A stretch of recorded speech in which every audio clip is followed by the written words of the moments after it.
You feel that? There's something different in the air down here. Miami's buzzing, the vibe around this team flipped overnight. 3 straight wins, an unlikely hero stepping up, a leader getting tested in the heat, and a defense roaring like it used to back in the day. But not everything is sunshine on South Beach. There's tension behind the scenes, twists on the field, and even a surprise fine after the last win. Is this streak the start of the turnaround everybody's been waiting for? You're not gonna believe what we've got today. So sit tight, drop that like, and let's jump right into it. Barely anyone had settled into their seats at Hard Rock when the place blew up on the very first drive. The Saints defense was still lining up when Devon Achane took the handoff, spotted daylight, and hit the gas. 29 yards later, he was in the end zone and the whole stadium felt like it was moving under your feet. Miami fans knew it right there. That Sunday might be the turning point. But if you've been a Dolphins fan for more than 5 minutes,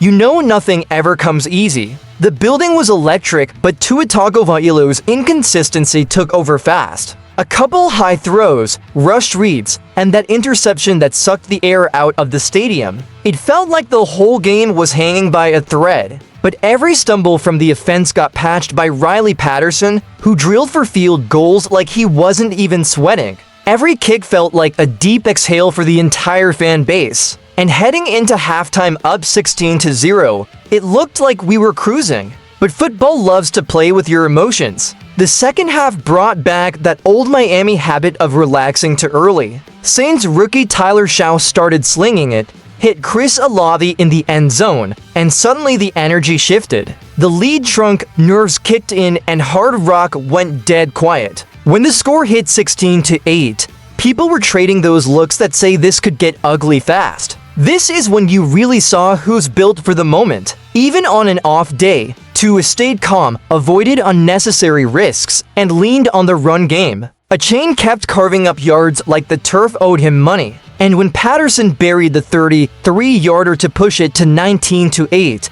it felt like Miami finally had control again. Or so we thought. The Saints punched back with a field goal, then a late touchdown. Suddenly, it was 21-17 and the silence was heavy. Less than a minute to go and Dolphins fans were bracing for another collapse. Then Minkah Fitzpatrick did what Minkah does. He read Shaw's eyes like a neon sign, jumped the route, picked it off, and took off. At the 2-point conversion, and the stadium finally erupted. That play wasn't just a sigh of relief, it was redemption. Proof that this defense finally learned how to close. Miami got the win, but the message was loud. Tua needs to find his rhythm again. The offense is still hot and cold, but the defense looks more mature than it's been in years. And the best part was watching a team that refuses to fold even when the story feels like it's turning against them. The Dolphins didn't just win, they survived another test the NFL loves to throw at them. And honestly, that wasn't even the wildest part of the day.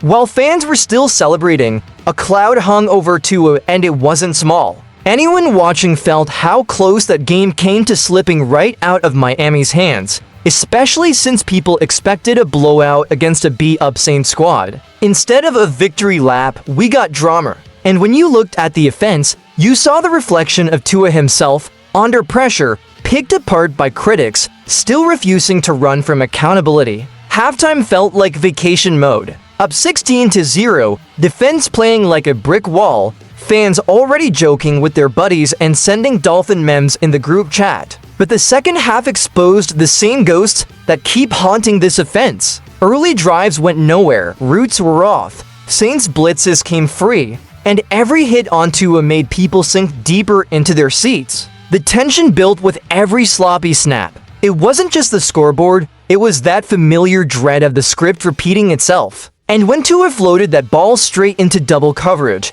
everyone knew what was coming.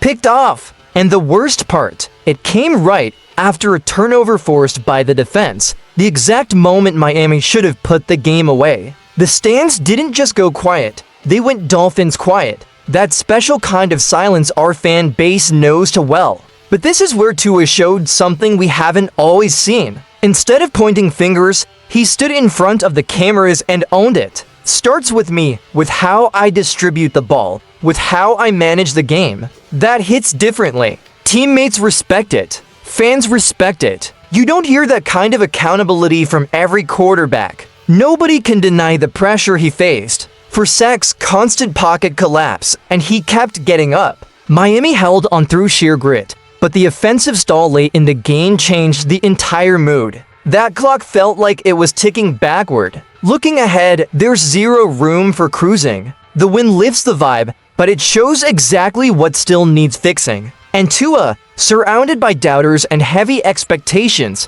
might use this moment as a turning point. True leadership reveals itself in chaos. And something tells me the next chapter is gonna catch everybody off guard. Someone's hit harder because of what they represent. This Dolphins defense, the same unit people roasted earlier this season, is now the shield keeping this team afloat. For sacks, to turnovers and clamps on the Saints' run game. That's not improvement, that's transformation. And what happened behind the scenes after the game proves this group isn't just playing better, they're tighter, lighter, and having fun again. It all started with a picture-perfect interception. Rasul Douglas jumped the route, snagged the ball, and for a moment, everyone thought he was taking it to the house. But he got tripped up short. Huge play, but no touchdown. Then Monday rolls around, and the DB room is cracking up. He's getting fined for sure, Minkah Fitzpatrick joked to the media with a grin. Yep, the Dolphins' defensive backs have their own little internal fine system.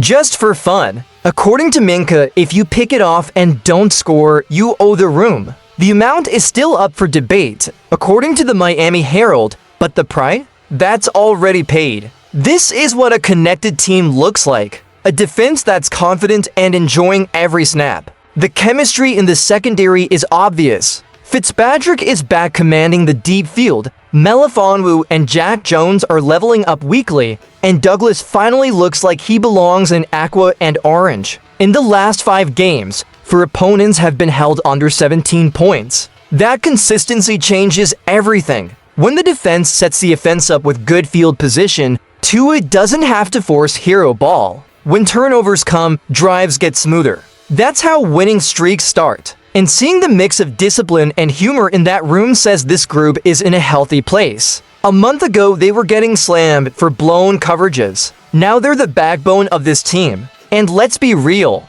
a locker room joking about fake fines after a tough win is a sign of a mentally strong team. That's what contenders look like. Miami feels different. More focused, more connected, more dangerous. And if this defense keeps trending upward, teams won't want to see the Dolphins in December. 3 straight wins, a chain flying, Tua taking responsibility, steering the ship, a defense laughing together and shutting people down, and a team that rose from the ashes. The Miami Dolphins are back, tougher, sharper, built for a playoff run. This streak isn't luck, it's work and heart. But here's the real question. Do you think Tua can take this team to the Super Bowl, or is the defense the true MVP of this run? Drop your take in the comments. Tell me what moment shocked you the most, who your MVP is, and whether this turnaround is for real. Hit like, subscribe, and let's ride this wave all the way. Fins up!